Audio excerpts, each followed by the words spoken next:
Hello दोस्तों, स्वागत है आपका विद्या स्मार्ट कोचिंग क्लासेस में। आज का ये वीडियो दोस्तों बहुत ही इंपॉर्टेंट वीडियो होने वाला है, क्योंकि इसमें हम लोग 17 तारीख के ऑनलाइन एग्जाम में जो प्रश्न आए थे उसमें एनसीईआरटी प्लस ईवीएस दोनों सॉल्व करने वाले हैं दोस्तों। और ये एक प्रकार का मैराथन होने वाला है पूरे सेट का, तो इस वीडियो में आप लास्ट तक ज़रूर बने रहिएगा। और अगर आप नए हैं तो प्लीज़ चैनल को सब्सक्राइब कर दीजिएगा, वीडियोज़ को लाइक कर दीजिएगा दोस्तों, और अपने दोस्तों में इस वीडियो को ज़्यादा से ज़्यादा शेयर कर दें, क्योंकि उनको भी कहीं ना कहीं इसका फ़ायदा मिल सके। और दोस्तों आप कमेंट जरूर करा करिए, कमेंट करते हैं तो बहुत ही अच्छा लगता है। और एक लाइक अगर आपका देखने को मिलता है, कमेंट मिलता है, और आप जब शेयर करते हैं तो दिल क्या होता है दोस्तों, प्रफुल्लित हो जाता है, और जो है कि नए जोश के साथ वीडियो बनाने का मन करता है। तो चलिए ज़्यादा से ज़्यादा दोस्तों में अपने शेयर कर दीजिए, और चलिए हम लोग यहाँ जो है ऑनलाइन पेपर का डिस्कस करते हैं। सबसे पहला पेपर दोस्तों यहाँ पे देखने को आपको मिलेगा, पेपर का पहला प्रश्न। ठीक है, पेपर के पहले प्रश्न में पूछा जा रहा है, नेत्रहीन छात्रों के लिए शिक्षण सामग्री ब्रेल लिपि, जो ब्रेल लिपि है वो कितने बिंदुओं पर आधारित होती है? वो दोस्तों 4 बिंदु पे आधारित होती है, 6 बिंदु पे, 8 बिंदु पे और 2 बिंदु पे। तो सबसे पहले जानते हैं ये ब्रेल लिपि क्या होती है दोस्तों। तो एक लुई ब्रेल नाम के व्यक्ति थे, उनका क्या है कि बहुत ही कम उम्र में उनकी आँख की रोशनी किसी कारणवश चली गई।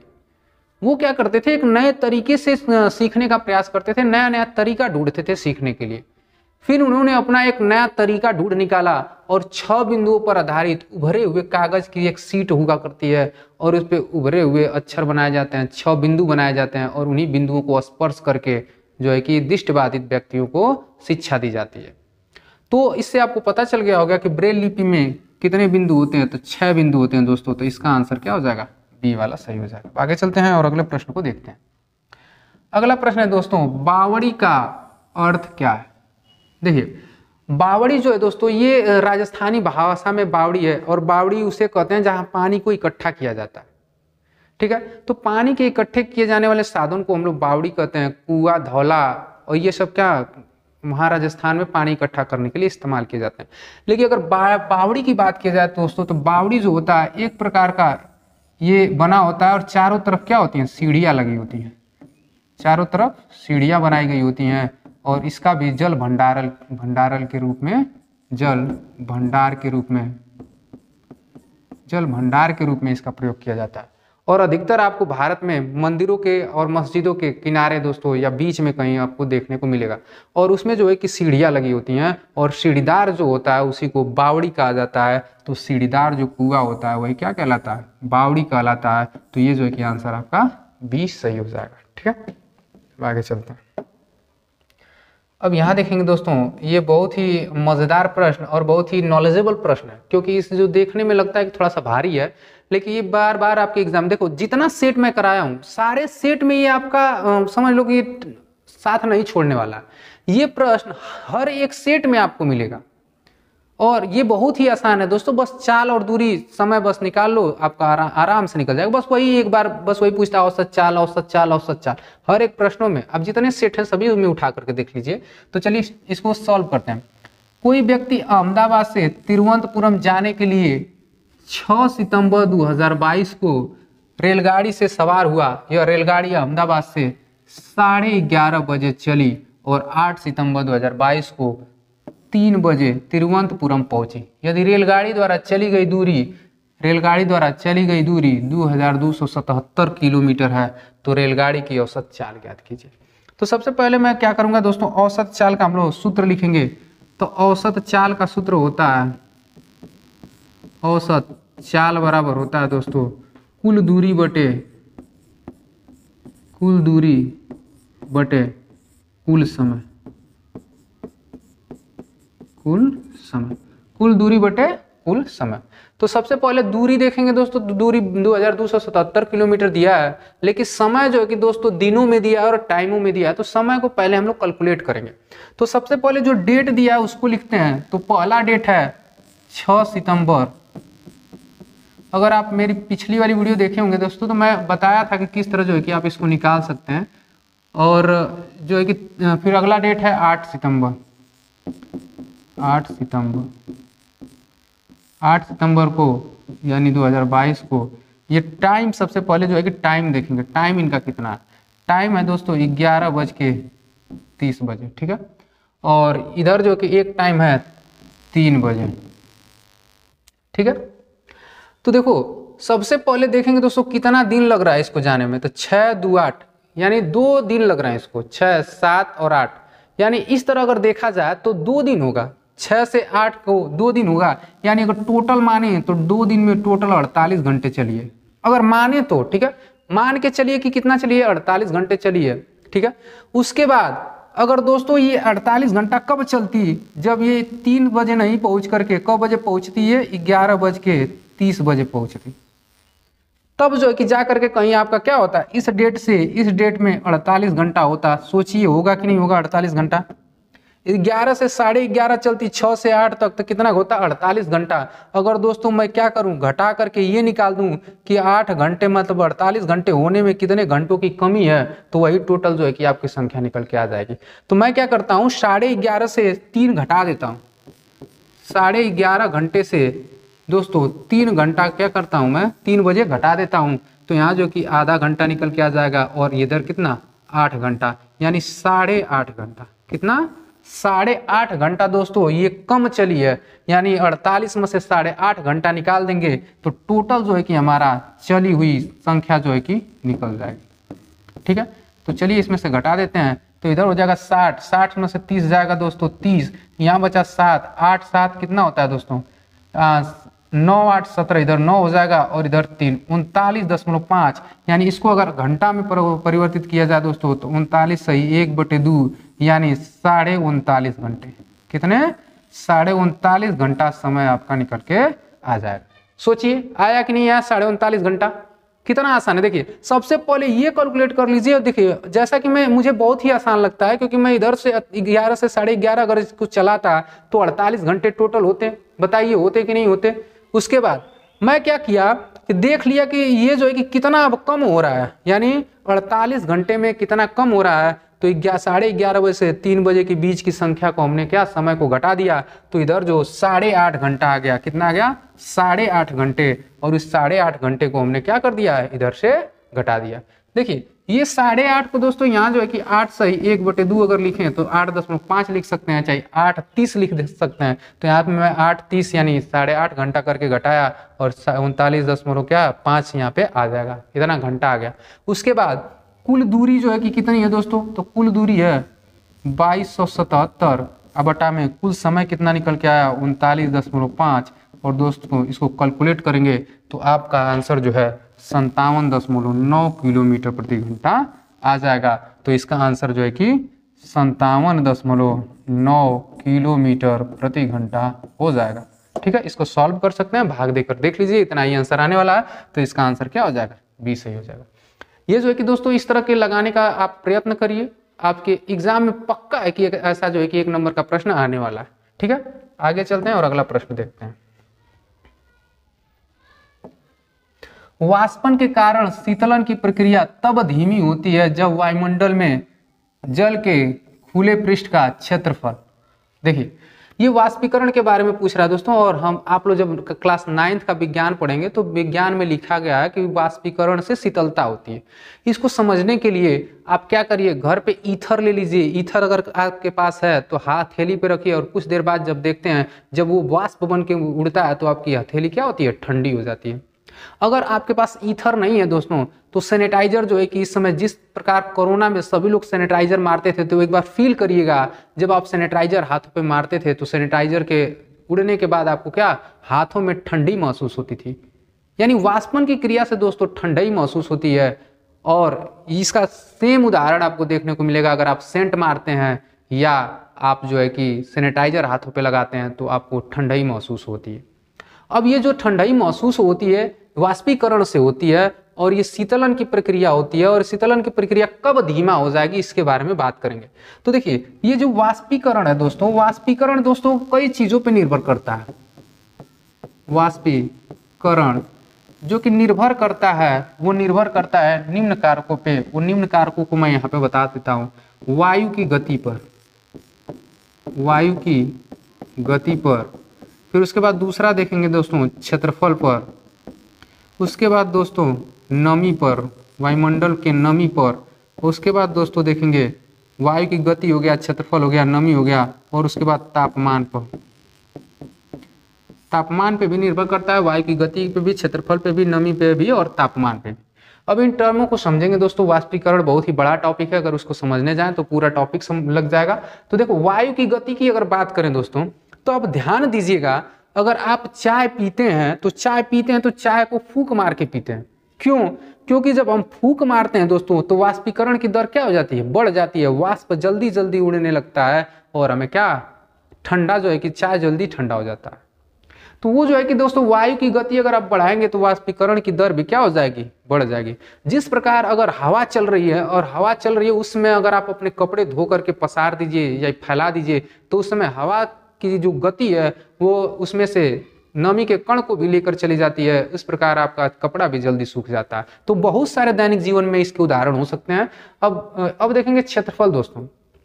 जैसा कि अगर क्षेत्रफल की बात करें तो मान लीजिए एक चाय है, आप अभी क्या कर लिए, उसको गिलास में लेकर पी रहे हैं चाय को, ठीक है, चाय को आप गिलास में लेकर पी रहे हैं, फिर उस चाय को आपने क्या किया, प्लेट में ले लिया या कटोरी में ले लिया। तो जैसे ही इसका क्षेत्रफल बढ़ता है दोस्तों, इसका वाष्पीकरण दर जो होती है दोस्तों क्या हो जाती है, वाष्पीकरण दर तेज हो जाती है। क्या हो जाती है, वाष्पीकरण दर तेज हो जाती है। अब देखो फिर उसके बाद नमी का क्या प्रभाव पड़ता है। मान लीजिए दोस्तों वायुमंडल में क्या हो, इधर वायुमंडल में अगर नमी हो, क्या हो, वायुमंडल में अगर नमी हो तो जो वायुमंडल में नमी होती है ये वाष्पीकरण की दर को क्या कर देती है, कम कर देती है। इसको कैसे समझेंगे, जाड़ों में दोस्तों अगर हम लोग कपड़े धोते हैं तो कपड़े क्या बहुत जल्दी नहीं सूखते हैं। क्यों? क्योंकि वातावरण में नमी रहती है और वाष्पीकरण की दर क्या हो जाती है, धीमा हो जाती है। इसीलिए हमको क्या, नमी के कारण वाष्पीकरण की दर कम होती है। ये आप दिमाग में बैठा लीजिए, ठीक है। अब उसके बाद देखेंगे तापमान में वृद्धि करेंगे तो ध्यान दीजिएगा दोस्तों, घरों पे अगर खाना बनता है तो अगर पतीला में अगर हमने अदहन डाला है यानी उबाल रहे हैं तो देखते हैं कि जब थोड़ा सा ही आंच लगाते हैं तो धीरे धीरे वाष्प बनते हैं, लेकिन जो ही टेम्परेचर बढ़ाते हैं तो ये वाष्पीकरण की दर भी क्या हो जाती है, तेज हो जाती है। तो ये वाष्पीकरण निर्भर करता है इन सभी कारकों पे। तो आप आंसर अगर देखें तो आंसर को अगर हम लोग यहाँ ढूंढें तो क्या देंगे, क्षेत्रफल क्या होता है, क्षेत्रफल बढ़ता है और वायु में नमी अधिक होती है। देखिए क्षेत्रफल बढ़ता है और वायु में नमी क्या होती है, कम होती है। जब क्षेत्रफल आप बढ़ाएंगे और वायु में नमी कम रहेगी, क्या रहेगी, वायु में नमी कम रहेगी, तब जो है कि वाष्पीकरण की प्रक्रिया क्या हो जाएगी, धीमा हो जाएगी। तो ये जो है कि आंसर यहाँ पे आपका सही हो जाएगा, ठीक है। अब आगे चलते हैं और अगले प्रश्न पे चलते हैं। एक अध्यापिका विभिन्न सब्जियों को उनके खाद्य भागों के साथ प्रदर्शित कर रही है। लहसुन के लिए वह दिखाती है। देखिए वो जो बहुत सारी सब्जियां हैं उन सब्जियों को अध्यापिका क्या कर रही है, दिखा रही है। तो लहसुन में आपको क्या दिखाएंगे बताओ, लहसुन के पत्ते दिखाएंगी या लहसुन की कली दिखाएगी या जड़ दिखाएंगी या बीज दिखाएंगे या राइबोजोम दिखाएंगे, ठीक है। तो ये जो है कि अगर जो भाग होता है दोस्तों खाने वाला, लहसुन का खाने वाला भाग, जो लहसुन का खाने वाला भाग है दोस्तों, अगर खाद्य पदार्थों को दिखा रही हैं तो लहसुन के खाने वाले भाग को दिखाएंगी। और लहसुन के खाने वाले भाग को दोस्तों कंद कहते हैं। क्या कहते हैं, कंद कहते हैं। तो इस प्रकार जो है कि आंसर आपका क्या हो जाएगा, कंद सही हो जाएगा, ठीक है। क्योंकि खाने वाले भाग को दिखा रही हैं तो क्या दिखाएंगे, कंद दिखाएंगे। अब इधर देखते हैं, उस समय करंट अफेयर से रिलेटेड भी प्रश्न आया था दोस्तों कि वर्ष 2015 में संयुक्त राष्ट्र महासभा ने अंतर्राष्ट्रीय विकास उद्देशित सहस्राब्दी विकास लक्ष्यों को निम्नलिखित में से किन लक्ष्यों द्वारा विस्थापित किया गया था, ठीक है। तो ये लक्ष्य जो किए गए थे उस दोस्तों धारणीय विकास जो लक्ष्य था उसके साथ विस्थापित किया गया था। और इसमें यह लक्ष्य दिया गया था कि जितने भी संयुक्त राष्ट्र महासभा के सदस्य हैं देश, उनको 2030 तक उनको एक लक्ष्य प्राप्त करना होगा, गरीबी से मुक्त। क्या, गरीबी से मुक्ति, सभी बच्चों को समान शिक्षा, समान एवं प्रारंभिक शिक्षा और सभी को पर्याप्त भोजन देने की भी बात की गई थी दोस्तों। क्या, पर्याप्त भोजन। तो इस तरह के जो है कि बहुत सारे लक्ष्य रखे गए थे और ये लक्ष्य जो है धारणीय विकास से संबंधित थे। तो इसका जो कि आंसर क्या हो जाएगा, धारणीय विकास। अब आगे चलते हैं और अगले प्रश्न को देखते हैं।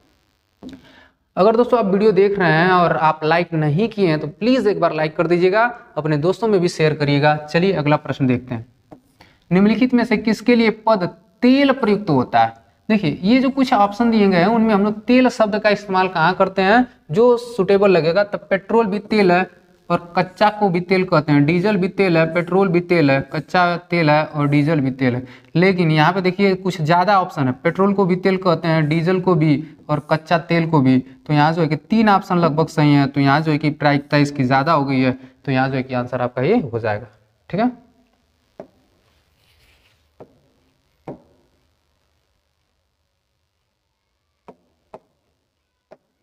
अब 8 नंबर के प्रश्न को देखेंगे दोस्तों। निम्नलिखित में से भारत के संघ शासित प्रदेशों का युगल चुनिए। देखिए इसमें से जो है कि आपको ये चुनना है कि भारत के संघ शासित या केंद्र शासित प्रदेश कौन है। तो ये बहुत ही सिंपल सा प्रश्न है दोस्तों, और यहाँ से भी प्रश्न बनता है। जब मैं मैप वाला प्रश्न करवाया था तो उसमें मैं बताया था कि भारत में अब तक कितने 28 राज्य और 8 क्या आ गए केंद्र शासित प्रदेश हो गए, और उन्हीं में से छाटना है दोस्तों। तो इधर देखेंगे अरुणाचल प्रदेश, तो अरुणाचल प्रदेश एक प्रदेश के रूप में है, तो ये वाला ऑप्शन नहीं होगा। यहाँ देखेंगे दिल्ली और उत्तराखंड, तो उत्तराखंड भी दोस्तों एक राज्य के रूप में है। और लद्दाख और मिजोरम, इधर देखेंगे तो मिजोरम भी दोस्तों एक प्रकार के राज्य का है। तो यहाँ जो है आप देखेंगे तो लक्षद्वीप और चंडीगढ़, ये दोनों जो है दोस्तों आपके क्या है, केंद्र शासित प्रदेश हैं, और ये जो है कि आपके सही हो जाएंगे। ये आंसर आप में सही हो जाएगा। ठीक है, इधर देखेंगे निम्नलिखित में से कौन से कथन जल विभाजक प्रबंधक के संदर्भ में सही है।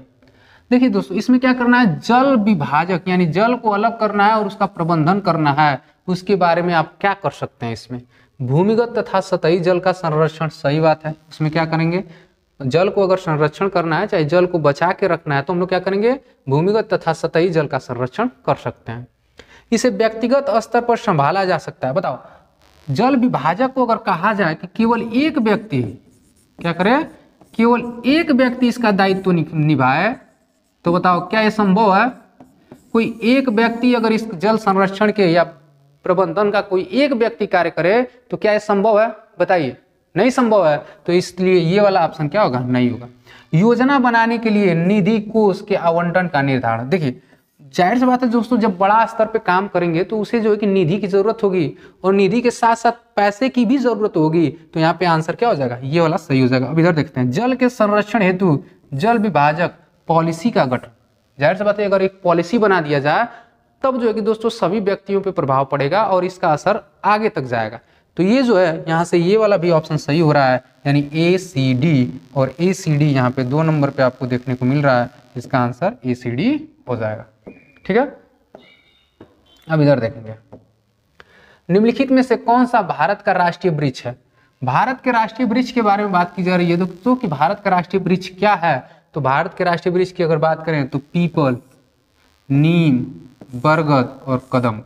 तो अगर भारत के वृक्ष के बारे में बात किया जाए तो दोस्तों बरगद का वृक्ष जो है भारत का राष्ट्रीय वृक्ष है, और राष्ट्रीय वृक्ष के बारे में जो है कि NCERT में आपके हूबहू दिया गया है, और खूब जो है कि इसके बारे में आपसे एग्जाम में पूछता है। जैसे बरगद की पेड़ की जो लटकन होती है दोस्तों उसकी जड़ें होती हैं, यानी ये जो लटकने हैं दोस्तों ये एक प्रकार की जड़ें हैं। इसको आप कभी भी कंफ्यूजन मत होइएगा, इसे जड़ें कहते हैं।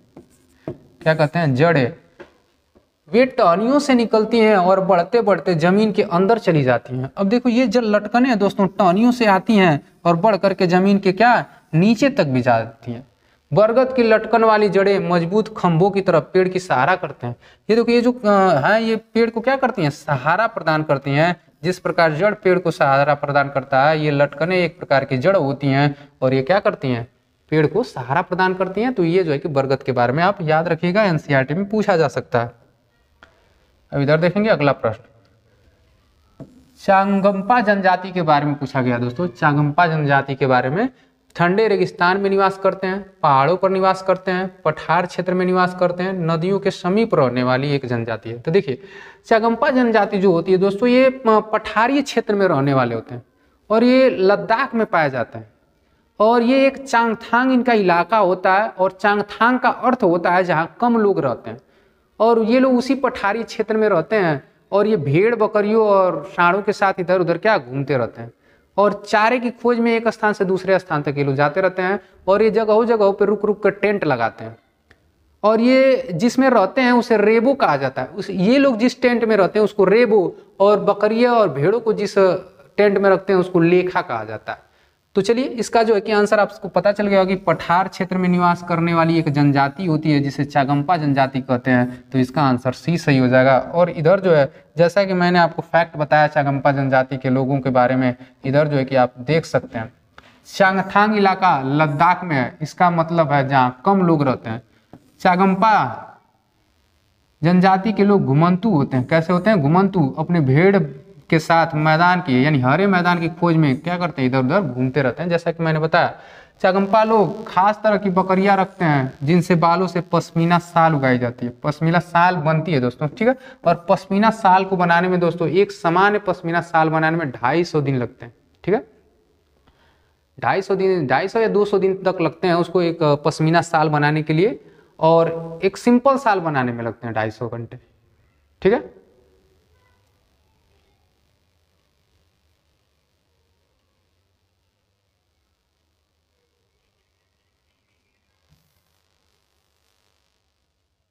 चागंपा लोग खास तरह की एक बकरी रखते हैं दोस्तों जिनके बालों से पश्मीना क्या शाल बनाया जाता है, यानी पश्मीना ऊन बनाया जाता है। और ये पश्मीना जो बकरी होती है दोस्तों उसके एक बाल जो होते हैं हमारे 6 बाल जो होते हैं, अगर 6 बाल को अगर हम क्या करें हमारे 6 बालों के बराबर उसका एक बाल होता है दोस्तों। अगर हमारे बाल को 6 हिस्सा कर दिया जाए तो उसके एक बाल के बराबर होगा। ये जो कहने का अर्थ है, ठीक है। चागंपा लोग अपने सारे सामान घोड़ों और याक पर लाद करके लेके जाते हैं। क्या करते हैं? लाद करके लेके जाते हैं। चागंपा लोग अपने टेंट को रेबू कहते हैं। और लेखा में इनकी क्या रहती हैं? भेड़ और बकरियां रहती हैं। तो इसको देख लीजिएगा, ये जो है कि आपके चागंपा लोगों के बारे में है। हो सके आगे आपके एग्जाम में पूछ भी दिया जाए। और जैसा कि दोस्तों मैं बताया था कि मैप से रिलेटेड प्रश्न आपके एग्जाम में बार बार आ रहे हैं, तो इसको भी आप रिवीजन करके जाइएगा। देखिए कह रहा है भारत की राजधानी की स्थिति के सापेक्ष। अब देखेंगे दोस्तों 12 नंबर प्रश्न, और 12 नंबर प्रश्न में आपसे मैप से रिलेटेड प्रश्न पूछा गया है। और इस तरह के प्रश्न जो है कि हम मैप से रिलेटेड देख चुके हैं, तो इसको भी आप आसानी से सॉल्व कर सकते हैं। कह रहा है भारत की राजधानी की स्थिति के सापेक्ष चंडीगढ़ जो पंजाब की राजधानी है और देहरादून जो उत्तराखंड की राजधानी है की दिशाएं क्रमशः होंगी। यानी दिल्ली से चंडीगढ़ और देहरादून की दिशाएं पूछ रहा है दोस्तों। तो सबसे पहले आपको दिशा का ज्ञान होना चाहिए। तो दिशा सबसे पहले ये इधर जो है कि ईस्ट हम लेते हैं, इधर वेस्ट, इधर नॉर्थ और इधर साउथ। अब जो दोस्तों सबसे पहले हम लोग देखेंगे दिल्ली कहाँ है। तो दिल्ली जो है दोस्तों इधर जो एक उत्तर प्रदेश से सटा हुआ है जो बिंदु मैं बना रहा हूँ, यहाँ पे आपकी दिल्ली स्थित है। अब दिल्ली के साथ साथ मैप में आपको सभी प्रदेशों को मैप भरना आना चाहिए। मैं ब्लैंक इसलिए लेके आया हूं कि आपको भी मैं सलाह दिया था कि आप पहले ब्लैंक इमेज लीजिए और उसमें खूब जो है कि भरने का प्रयास करिए, और इस तरह तभी आपको सापेक्ष स्थिति का पता चल पाएगा, तब आप जो है कि प्रश्न को सही कर पाएंगे। चलिए अब यहां से कह रहा है कि देहरादून, तो देहरादून दोस्तों हमारा यहाँ स्थित है और चंडीगढ़ हमारा यहाँ स्थित है, क्योंकि ये है दोस्तों आपका हरियाणा, और ये है दोस्तों आपका पंजाब, ठीक है। और ये आपका उत्तराखंड। इस तरह देखें तो ये है आपका उत्तर प्रदेश, और ये है दोस्तों आपका एमपी, और ये है दोस्तों आपका आरजे यानी राजस्थान, और ये है दोस्तों आपका गुजरात, जीजे कर देते हैं गुजरात, ठीक है। इस तरह जो है कि आप प्रदेशों को याद करिए। ये आपका शिमला। इस तरह जब याद कर लेंगे तभी जो है कि प्रश्न आपसे लगने वाले हैं। अब देखो इसमें जो जैसे कहेगा वैसे बनाएंगे। अब यहाँ से देखेंगे दोस्तों तो अगर एक दिशा खींच दिया जाए, अगर यहाँ से बीचों बीच अगर दिशा खींच दें तो यहाँ से देखेंगे तो देहरादून दोस्तों यहाँ है और चंडीगढ़ यहाँ है। तो यहाँ दिशा निकालिए, सबसे पहले दिशा निकालिए क्या होगा।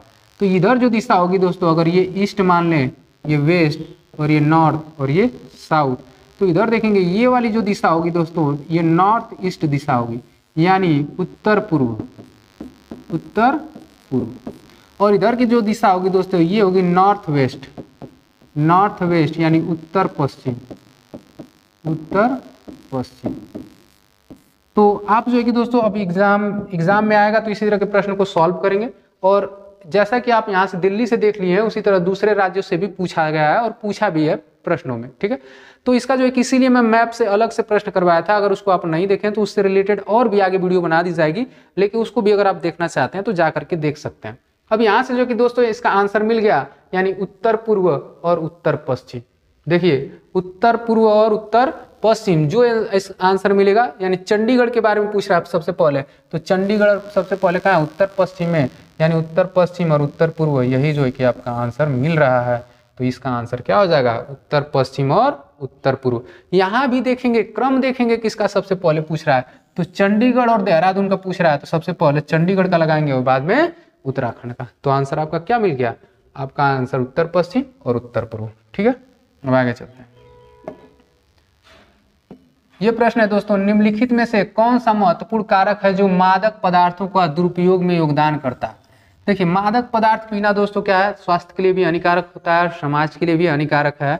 तो इससे जो कि रिलेटेड कुछ प्रश्न दिए गए हैं उसको देखेंगे। दुरुपयोग करने वाले का लिंग, देखिए दुरुपयोग करने वाले का लिंग से कोई लेना देना नहीं है।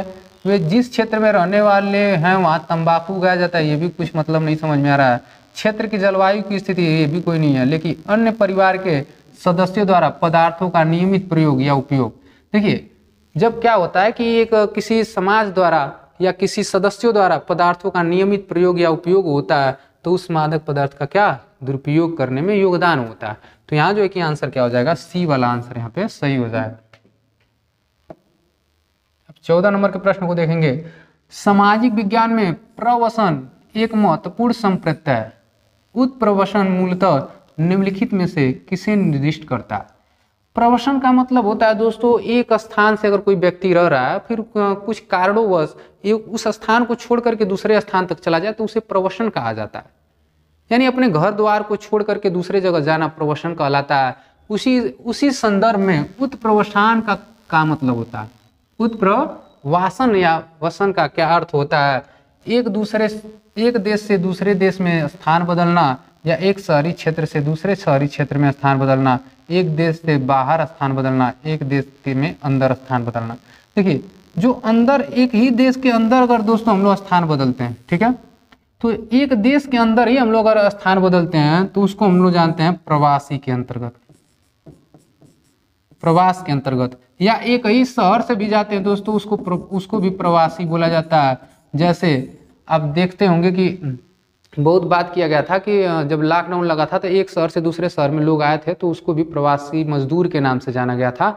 तो इस तरह जो है कि इसका आंसर ये वाला नहीं होगा, क्योंकि ये प्रवासी मजदूर मतलब एक ही देश में या एक ही शहर में इधर उधर आने की बात करते हैं, ठीक है।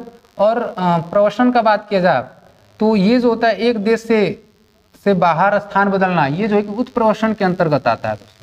ये उत्प्रवसन के अंतर्गत आता है कि एक देश से बाहर स्थान बदल देना ही क्या कहलाता है, उत्प्रवसन के नाम से जाना जाता है, ठीक है।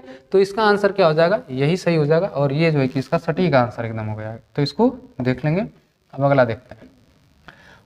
जैसे कि चागंपा जनजाति के बारे में हमने पढ़ा, वो स्थान जहाँ चागंपा अपनी भेड़ एवं बकरियां रखते हैं क्या कहलाते हैं। तो देखो वो लोग जिस टेंट में रहते हैं,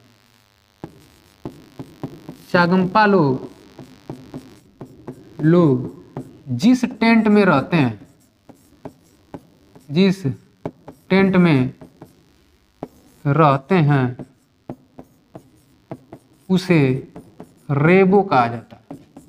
क्या कहा जाता है, रेबो कहा जाता है,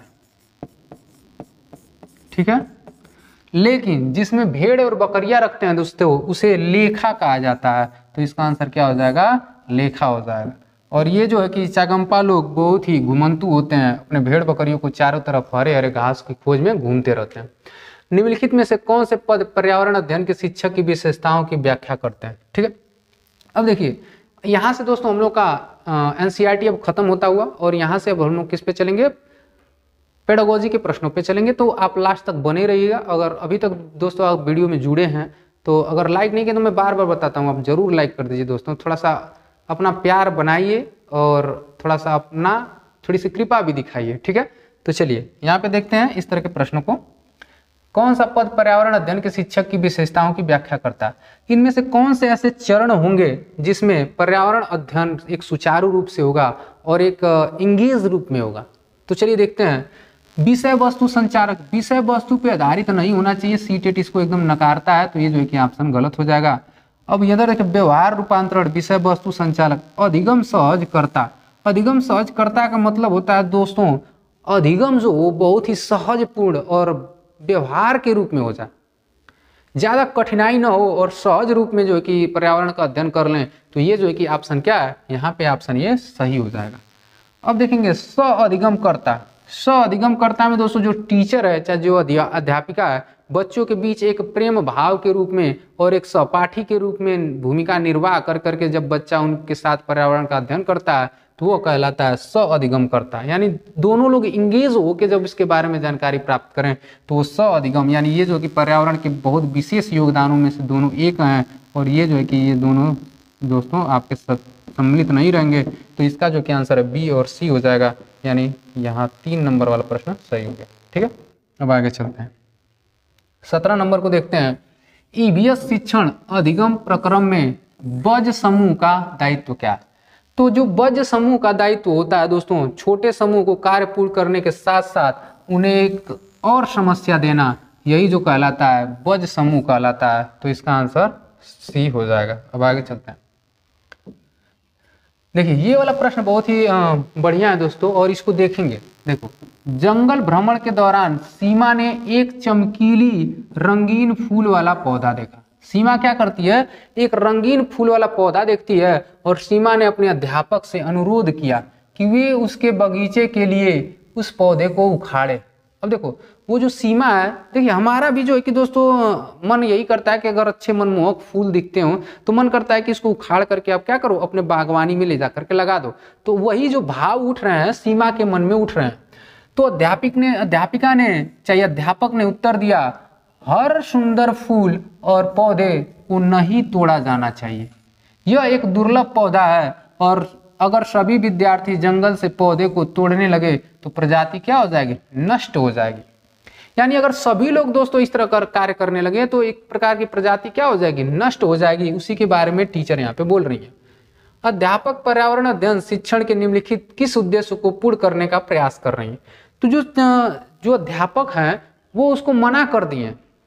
तो वो मना करने के बाद जब वो बोली है कि ये प्रजाति है फूलों की खत्म हो जाएगी, तो वो किस उद्देश्य को प्राप्त करना चाहती हैं, यहाँ से देखेंगे। मानव और पर्यावरण के बीच संबंधों की जागरूकता का विकास करना। सही बात है दोस्तों, क्योंकि मानव और जो पर्यावरण है वो दोनों अंतर संबंधित होते हैं, तो उसमें जागरूकता जरूरी है। ठीक है, मानव क्रियाकलापों द्वारा उपजने वाली पर्यावरणीय समस्या के बारे में जागरूकता पैदा करना, ये भी सही है दोस्तों। जो अभी वह तोड़ लेती तो उससे जो है कि पर्यावरण पे समस्या होती। अब इधर देखेंगे, मानव प्रजाति के अस्तित्व के लिए पर्यावरण को संरक्षित करने की जागरूकता का विकास। देखो यहाँ कहीं ये नहीं कही है कि इससे मानव प्रजाति नष्ट हो जाएगी। क्या मानव प्रजाति नष्ट होगी इसके बारे में बात किया गया है? नहीं। तो ये जो कि मानव के अस्तित्व को ये बारे में जानकारी नहीं देना चाहती हैं, यानी ये वाला ऑप्शन गलत है। पर्यावरणीय समस्याओं के समाधान हेतु उचित कार्रवाई सुनिश्चित करने के लिए जिम्मेदारी के बोध का विकास करना। अगर देखिए यहाँ पे अगर टीचर बोलती कि आप जाओ उखाड़ करके ले जाकर लगा दो, तो यहाँ जो है कि कुछ जो है कि नकारात्मक प्रभाव पड़ते पर्यावरण पे, लेकिन उन्होंने साफ साफ मना कर दिया कि अगर इसको आप तोड़ कर ले जाओगे तो इसकी प्रजाति नष्ट हो सकती है। यानी वो क्या सुनिश्चित करना चाहती हैं, बच्चों की जिम्मेदारी सुनिश्चित करना चाहती हैं पर्यावरण और पौधे के प्रति। तो ये जो है कि ऑप्शन यहाँ पे सही हो जाएगा। यानी आपका आंसर ए, बी और डी यहाँ पे सही होने वाला है, और ए, बी, डी आपका आंसर 4 नंबर मिल रहा है, यानी ये आंसर आपका सही है। ठीक है, अब आगे चलते हैं। 19 नंबर को देखेंगे, किसी चिन्हित पर्यावरणीय समस्या के अध्ययन के लिए कौन सी विधि सर्वथा उपयुक्त होगी? देखिए क्या करना है, पर्यावरण समस्या के अध्ययन। अब पर्यावरण में जो समस्या है दोस्तों, पर्यावरण के अध्ययन में जो समस्याएं हो रही हैं वो किस विधि द्वारा आप दूर कर सकते हैं?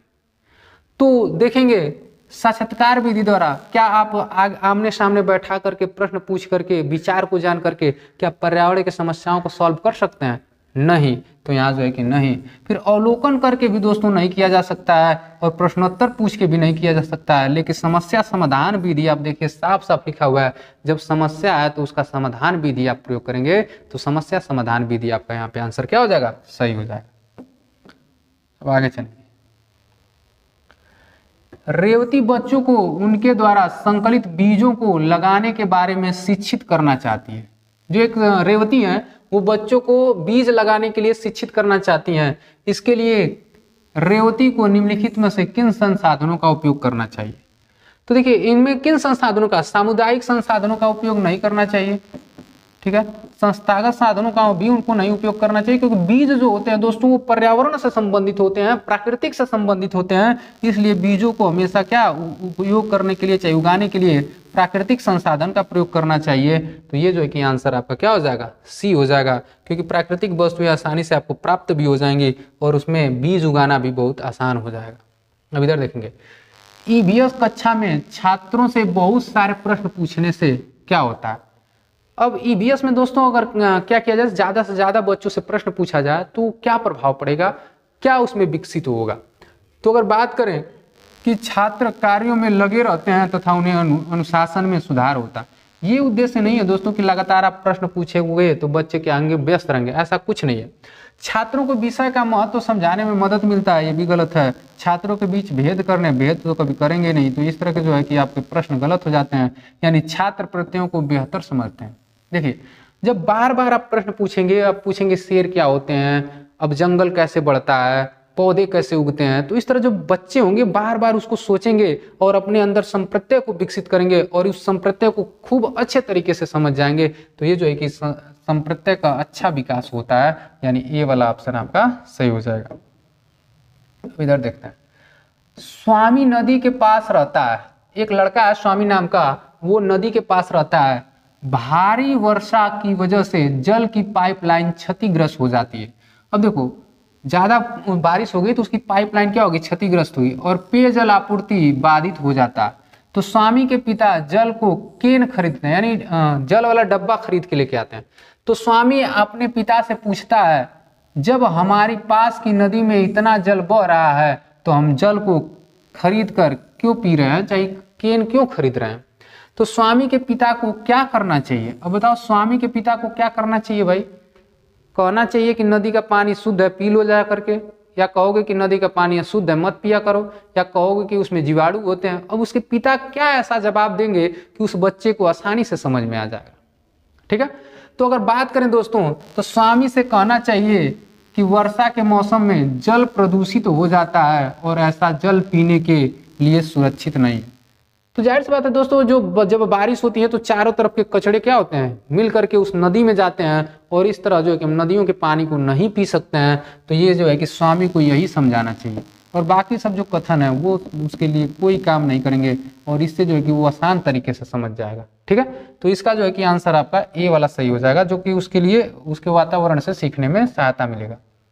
प्रभावी विचार विमर्श, अब देखिए प्रभावी विचार विमर्श जो होते हैं वो किसको प्रोत्साहित करते हैं, ठीक है। तो जो प्रभावी भाव विचार होते हैं दोस्तों वो सहभागिता को प्रोत्साहित करते हैं, किसको, सहभागिता को, यानी एक दूसरे के प्रति क्या, स्वभाव को प्रदर्शित करते हैं, मिलजुल कर सहभागिता को प्रोत्साहित करते हैं, ठीक है। तो ये जो है कि आंसर आपका सहभागिता को प्रोत्साहित करते हैं, ये आपका सही हो जाएगा। अब अगला प्रश्न देखते हैं, कक्षा 5 ने विद्यालय उद्यान में कुछ पौधे लगाने की योजना बनाई। कक्षा 5 के बच्चे जो थे वो कुछ लगाने के लिए योजना बनाए। टेसी ने सुझाव दिया, एक टेसी नाम की लड़की है, उसने सुझाव दिया कि लड़कों को गड्ढा खोदकर मिट्टी बाहर निकालना चाहिए, करे कि लड़कों को मिट्टी खनना चाहिए और लड़कियां पौधे को पानी देंगी, और लड़कियां क्या करेंगी, केवल पानी देंगी। कुश ने इसका विरोध किया, एक कुश नाम का लड़का था, उसने विरोध किया, लड़कियां गड्ढा क्यों नहीं खोद सकती, कक्षा अध्यापक को इस मुद्दे को कैसे संबोधित करना चाहिए। अगर सोचिए आपके भी बीच में अगर कोई बच्चा हो, अगर बोला कि ये जो टेबल उठाने का कार्य है, चाहे जो भी कार्य है छोटा मोटा, वो केवल लड़के करेंगे, लड़कियां केवल नॉर्मल काम करेंगी, तो यहाँ जो है कि लैंगिक रूढ़िवादिता को बढ़ावा दिया जाएगा। तो इस तरह को जो है कि बचने के लिए शिक्षक को क्या करना चाहिए, बच्चों को कहना चाहिए कि टेसी सही है, क्योंकि लड़के लड़कियों से शारीरिक रूप में ज्यादा ताकतवर होते हैं। यहाँ जेंडर पक्षपात हो जाएगा दोस्तों, तो ये गलत है। बच्चों से कहना चाहिए कि लड़कियां लड़कों से ज्यादा ध्यान रखती हैं, इसलिए उन्हें पौधों को पानी देना चाहिए। ये वाला भी दोस्तों लैंगिक रूढ़िवादिता को बढ़ावा देता है या लैंगिक पक्षपात करता है। बच्चों से कहना चाहिए कि वे अपनी पसंद के अनुसार पौधे लगाने में अपनी भूमिका को चुन सकते हैं, तो ये भी कोई गलत बात है। बच्चों से कहना चाहिए कि वे इस पर विचार विमर्श करें कि लड़के और लड़कियों को क्या करना चाहिए और वे ऐसा क्यों सोचते हैं। ठीक है, तो इनमें जो है कि बच्चों को यह बताना चाहिए आखिर तुम सोच क्यों रहे हो कि लड़के ये काम करेंगे और लड़कियां ये काम करेंगे। उस बात को समझो, फिर जो है कि टीचर उसके ऊपर विचार करेगा और उनको लैंगिक रूढ़िवादिता से बचने के लिए उपाय बता सकता है, चाहे उनको विचार से बच्चे खुद जो है कि संप्रत्यय तक पहुंच सकते हैं। निरंतर एवं व्यापक मूल्यांकन के व्यापक का अर्थ का संबंध, व्यापक का क्या संबंध है दोस्तों? किसी छात्र के शैक्षिक तथा गैर शैक्षिक दोनों वृद्धि के क्षेत्रों से आकलन में नियमितता से, तो आकलन में नियमितता से दोस्तों व्यापक क्षेत्र होता है जिसमें सभी चीजें शामिल हो जाती हैं।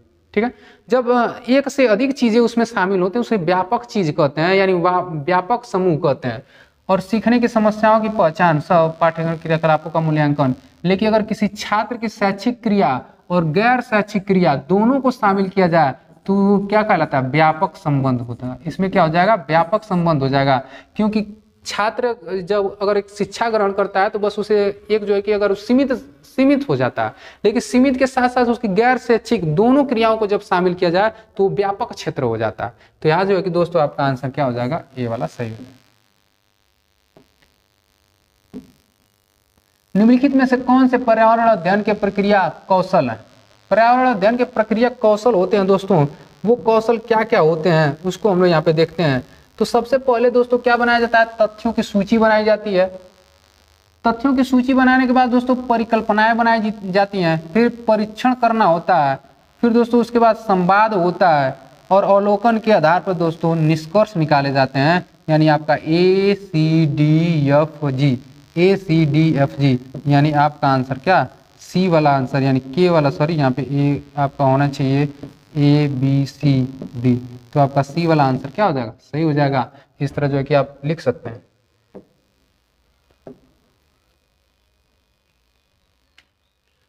ईवीएस के शिक्षण हेतु प्रभावी शिक्षण अधिगम सामग्री महंगी होनी चाहिए, शिक्षकों द्वारा स्वयं बनाई जानी चाहिए, छात्र केंद्रित होनी चाहिए। तो ये दोस्तों ईवीएस जो है छात्र केंद्रित होना चाहिए। चलिए दोस्तों जल्दी से जो कि हम लोग इसको जल्दी कर लेते हैं, क्योंकि यहाँ पे हमारा इन्वर्टर जो है कि लो हो चुका है। तो ईवीएस के शिक्षण हेतु प्रभावी अधिगम हमने इसको कर लिया है। अब आगे चलते हैं और 28 नंबर के प्रश्न को देखते हैं। अध्यापक ने शिक्षार्थियों को बीज से पौधे कैसे उगते हैं पढ़ाने के लिए बीज लाने के लिए कहा। सोहा और तारा अलग अलग आकार के सरसों के बीज लाई। सोहा के बीज तारा के बीजों से बड़े आकार के थे। अध्यापक ने विद्यार्थियों से पूछा कौन से बीज बड़े आकार के पौधे बनाएंगे? विद्यार्थियों के निम्नलिखित में से कौन सी प्रतिक्रिया उपयुक्त होगी? तो ये देखिए, ये जो है कि इसका आंसर डी हो जाएगा। बीजों को बोकर देखना पड़ेगा कि कौन सी बीज जो है बड़े पौधे देंगे। जल्दी से कर लेते हैं दोस्तों, क्योंकि हम लोग पहले आंसर ही कर लेते हैं। तो देखिए, प्राथमिक स्तर पर प्रयोगात्मक कार्य का महत्व क्या होता है? प्रयोगात्मक कार्य निष्कर्ष पर स्पष्ट रूप से केंद्रित होते हैं, जानकारी को लंबे समय तक रखते हैं, सीखने की प्रक्रिया में शिक्षक की भूमिका को बढ़ावा देते हैं, छात्रों को। तो ये सभी जो है कि गलत हो जाएंगे दोस्तों। ये जो है कि प्रयोगात्मक कार्य में निष्कर्ष पर स्पष्ट रूप से केंद्रित होते हैं। अब अगला प्रश्न देखेंगे, तब तक इन्वर्टर बंद ना हो जाए। सबाना वर्गीकरण पढ़ाने के लिए एक गतिविधि संचालित कर रही थी। उसने अपने विद्यार्थियों को वस्तुओं को विभिन्न समूहों में रखने को कहा। सिद्धि ने चाकू और सेब को एक समूह में रखा। सबाना क्यों करना चाहती है? सबाना को क्या करना चाहिए? सबाना को क्या करना चाहिए? रिद्धि से कहना चाहिए कि चाकू धातु से है, तो ये गलत है। रिद्धि से कहना चाहिए कि सेब फल और अन्य, ये भी गलत है। रिद्धि से कहना चाहिए कि उसने चाकू और सेब को एक साथ एक समूह में रखा, जो गलत है, ये भी नहीं कह सकती। रिद्धि से कहना चाहिए कि वो यह समझाइए कि उसने चाकू और सेब को एक समूह में क्यों रखा। तो टीचर यही जो कहेगी रिद्धि से कि आप जो है कि चाकू और सेब को एक साथ क्यों रखा, तो इसको जो है कि वो अच्छे तरीके से डिस्क्राइब कर सकती है। आशा करते हैं कि दोस्तों ये वीडियो आपको अच्छा लगा। वीडियो अच्छा लगा तो दोस्तों में शेयर कर दीजिएगा। मिलते हैं अगले नए वीडियो के साथ, तब तक के लिए बाय बाय।